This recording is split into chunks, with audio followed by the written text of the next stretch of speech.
I had been driving for hours, the highway stretching endlessly in front of me like a ribbon of asphalt under the dim glow of the failing headlights. The radio had long since died, leaving only the hum of the engine and the occasional rustle of leaves brushing against the guardrail.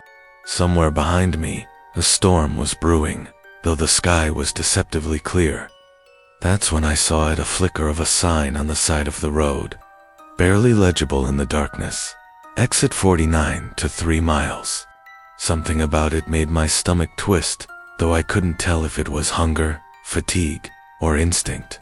I had been warned before about late-night drives, about roads you shouldn't take after dark.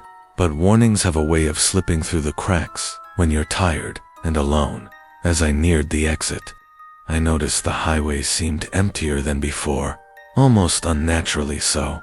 No other cars, no distant lights of houses, just the black emptiness stretching into the night. My hands gripped the steering wheel tighter, the cold sweat forming along my spine. I debated whether to take the exit or keep driving straight.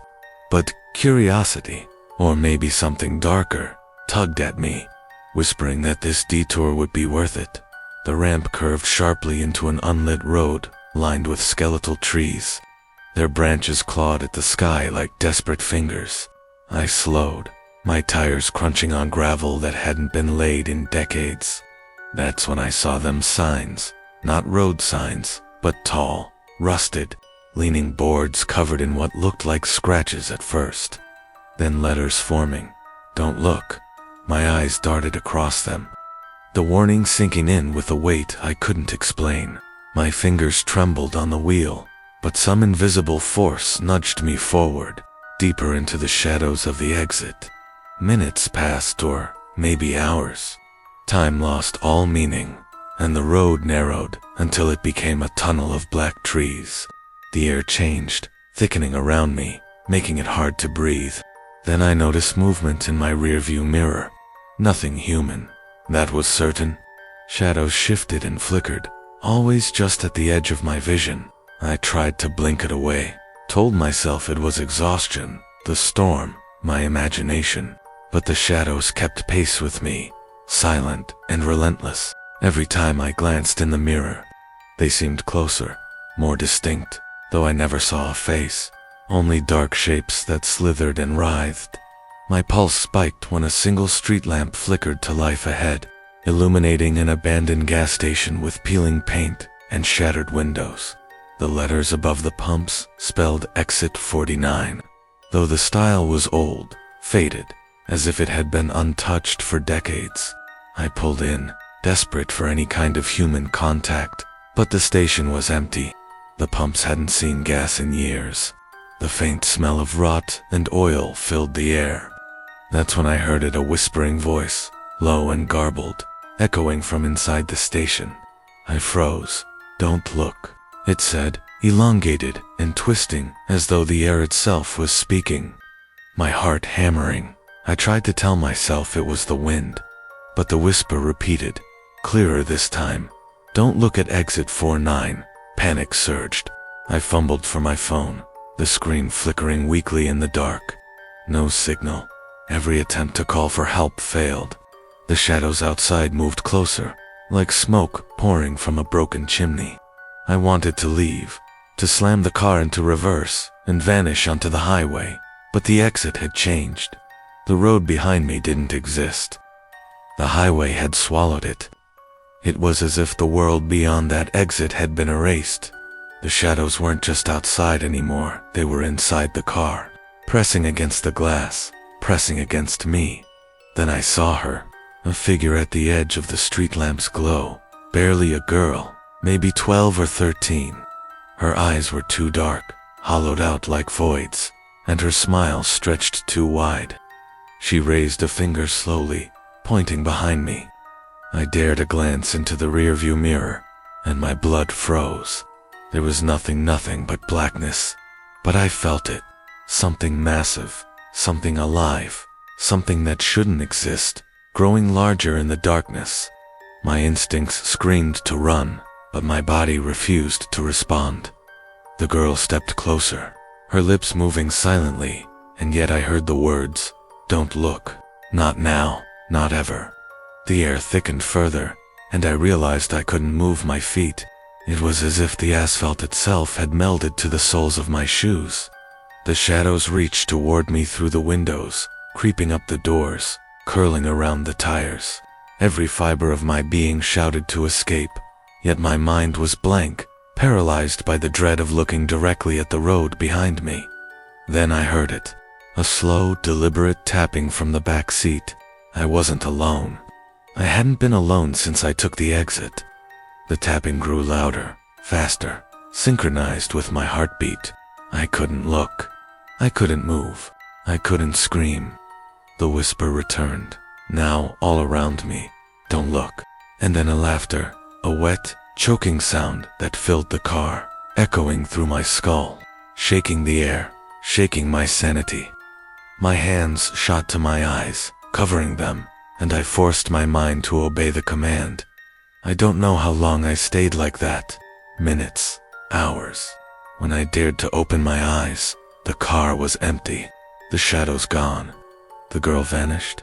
The street lamp flickered once more and died, plunging everything into darkness. Trembling, I started the car, taking the first exit I saw, desperate to return to any semblance of normalcy. I didn't speak, didn't breathe aloud, just drove. Now, hours later, I sit in a motel room, trembling as I type this on a borrowed laptop. My eyes won't stop darting to the corner of the ceiling. Outside, the rain has begun, pounding against the windows, masking the whispers I'm certain I can hear just beyond the walls.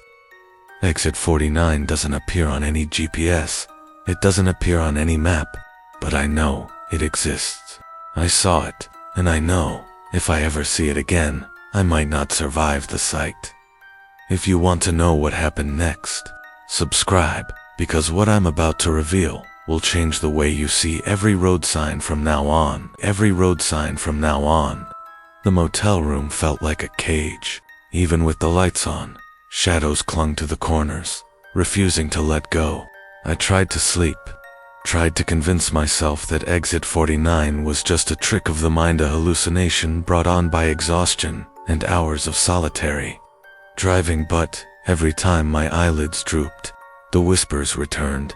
They weren't soft this time, they were insistent, wrapping around my skull, pulling me toward the edge of some invisible cliff. I woke suddenly to the sound of my own phone vibrating violently on the nightstand. The screen flashed an unknown number, and a message appeared before I could even unlock it. "You should never have looked at exit 49. My hands shook as I read it. It wasn't typed, it was carved into the screen itself, letters burning like acid across the glass. I dropped the phone. The buzzing didn't stop. Then the whispers came again, louder, now inside my head, echoing. "You can't leave. You can't escape. We're already in you." The air in the room thickened. My chest tightened as though something invisible was pressing down. I tried to stand, but my legs refused to cooperate, trembling violently under me. And then I saw it, a shadow flickering across the wall, moving independently of any light source. It stretched, warped, and shifted into something humanoid but wrong, its limbs too long, its head too wide, eyes glowing faintly like coals in a fire. I stumbled backward, knocking over the chair, my breath ragged. The shadow paused, cocking its head, watching me, and I knew it knew I could see it. I ran to the bathroom, locked the door, and flicked the lights on and off. Nothing worked. The shadow remained, not outside the door, but inside the room, feeding off the fear vibrating in the walls. Then the whispers changed. They were now voices, multiple, overlapping, each speaking in tones that made my teeth ache. Come back to exit 49. It's waiting." The words pulled me forward in my mind, images flashing across my vision. The highway, the skeletal trees, the girl with the hollow eyes, the black mass rising behind her. I slammed my eyes shut, clinging to the mattress, but the visions didn't stop. I had no choice. I had to know. I had to confront it. I grabbed my jacket, my keys, and walked back to the car, ignoring the shaking in my hands. The rain outside had stopped, leaving the world slick and shiny, reflecting the motel lights like liquid mirrors. I started the engine, and for a moment, relief surged through me. But then the dashboard flickered, and the GPS lit up with a single line, exit 49 to 2 miles ahead. I froze. That was impossible. The exit didn't exist here, not anywhere near this road. My instincts screamed to turn, to leave, but I couldn't. Something had taken hold of me, a tether, stronger than fear, pulling me back toward the place I should have never seen. The highway stretched before me, empty, endless. The air smelled of wet asphalt and something rotten. My headlights caught movement along the tree line. Figures, dozens of them, emerged silently, walking in perfect rhythm toward the road. Their faces were all the same: hollow eyes, wide smiles, and skin pale as ash. The girl appeared at the front, raising her finger. "Don't look, don't look," she whispered, but her lips weren't moving. I tried to avert my gaze, to focus on the road, but the pull was too strong. Every instinct screamed to flee, yet I was already there, approaching the cursed exit once more. The road bent sharply, plunging into darkness, and I realized the trees were closing in, their branches intertwining above, forming a tunnel that blocked out everything else. The shadows moved within the canopy, twisting like smoke, following me. Wrapping around the car, a sound erupted from the back seat, low and guttural, a voice not human but aware, intelligent, mocking. I dared to glance in the rearview mirror. Nothing. But then I felt it, a presence, heavy and cold, pressing down my shoulders, sapping my strength. The whispering turned into screaming, countless voices shouting in unison. "Look, look, look." I slammed my eyes shut again. I couldn't. I wouldn't. I refused. And then the car lurched violently. Something had taken hold of the wheel, steering me toward a gap in the trees where faint light glowed like an open door to another world. My mind screamed, my body fought, but I was powerless. And in that moment, I understood exit 49 wasn't just a place. It was a trap, a living entity that fed on attention, on fear, on the act of looking. The girl appeared beside the car, impossibly close, her eyes now black pits that seemed to draw in all light. She whispered one last time, "Once you see, you belong." My heart froze, and the air thickened, pressing against me from all sides. I tried to fight, tried to reverse, but the car refused. The shadows erupted into the cabin, filling every inch of space. And the last thing I remember, before the darkness swallowed me completely, was the sound of my own scream, stretching out into infinity. I woke hours later on the side of the highway, the morning sun burning my eyes. My car was intact, the road empty. Exit 49 was nowhere in sight. I drove away without looking back, but I know it's still there, waiting for anyone curious enough to take that exit. And I know one day, it will find me again. If you want to see what happens next, how deep Exit 49's horrors really go, subscribe, because what comes next will haunt every road you drive on after dark. I thought it was over. I had driven hours, leaving the stretch of highway behind, telling myself Exit 49 was gone, a nightmare that dissolved with daylight. But as night fell again, the road stretched endlessly before me, empty, silent, and somehow wrong. Every mile marker I passed whispered faintly, too faint to hear clearly, yet unmistakable, "You'll be back." My hands gripped the wheel, knuckles white, my pulse hammering. I didn't want to see it, but deep down I knew the pull had never left. It started subtly, a flicker of headlights behind me, appearing and disappearing. At first I convinced myself it was another late-night driver, but soon, the lights matched my speed exactly, accelerating when I accelerated, slowing when I slowed. My rearview mirror reflected a car I didn't recognize, old, black, rusted, its windows too dark to see inside. I glanced down, then up, and the vehicle had vanished. Yet the feeling of being watched pressed against me, like wet concrete, suffocating. Then I saw it, a shadow moving in the tree line ahead, a figure, small at first, then growing as I neared a bend in the road. My stomach turned over. The girl, the one with the hollow eyes, stood in the center of the lane. Her smile was wider than humanly possible, stretching past the edges of her face. I slammed the brakes, the tires screeching, but the car didn't stop fully. Something unseen was holding me back, pulling me forward, toward her. I tried to swerve, but the road twisted unnaturally. Trees bent inward, forming a tunnel of black branches that closed around the car. I realized with a cold, horrifying clarity that I had never left exit 49. No matter how far I drove, no matter how much sunlight I thought I had escaped into, I was trapped. The exit wasn't a place. It was a state of being, a dimension that fed on those who looked, on those who survived long enough to be aware of its existence. The girl raised her finger, and the shadows erupted from the tree line, flowing like smoke into the road, twisting around the tires, the hood, the windshield. The whispers returned, louder than ever, now a chorus of malicious glee. Look, look, you belong. My mind screamed to resist, to close my eyes, to cover my ears, but my body betrayed me. It was as though my senses were being hijacked, forcing me to see, to hear, to know what I was never meant to.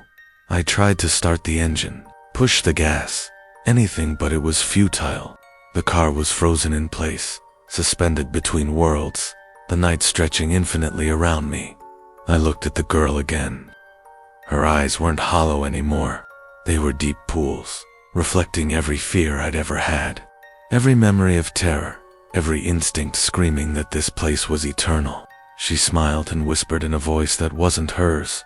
Once you see, you cannot unsee. Once you look, you are ours. Then, behind her, the darkness pulsed and shifted. Shapes emerged, twisted, grotesque figures that defied natural form, limbs that bent wrong, mouths that opened too wide, eyes where there should be none. They weren't walking.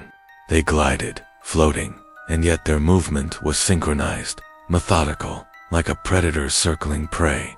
I realized they were circling me, surrounding me, pressing in. Every shadow I had ignored, every warning I had denied, was here, alive, sentient, and hungry. I shut my eyes tightly, screaming, wishing I could disappear, wishing the night would swallow me completely so I could wake somewhere else. But it didn't stop. When I opened them, the figures were inside the car. My interior lights flickered, revealing dozens of faces pressed against the windows, mouths whispering, teeth scraping glass. The girl sat on the hood now, head cocked, watching me like a predator watches a cornered animal. I felt my mind unraveling, reality tearing at the edges, the laws of physics bending, twisting into the shape of their amusement. Desperation overtook me. I tore the door open and ran into the forest beside the road. Branches ripped at my clothes, thorns scratching at my skin, but I didn't care. I had to escape. I had to run. Behind me, I could hear the scraping of nails, the rustle of feet, the laughter of beings that weren't meant to exist. I dared not look back.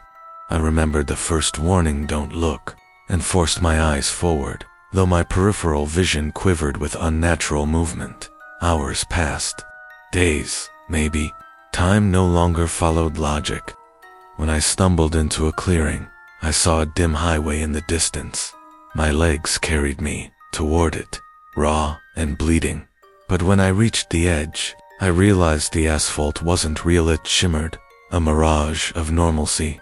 Exit 49 had me. There was no escape, no sunlit morning, no safe road. Only the exit, always there, waiting, feeding, pulling. I fell to my knees and tried to scream, but the sounds were swallowed by the darkness. And then I saw her, the girl, smiling with those impossible, hollow eyes. She leaned close, whispering directly into my ear, her breath cold as the void. You looked.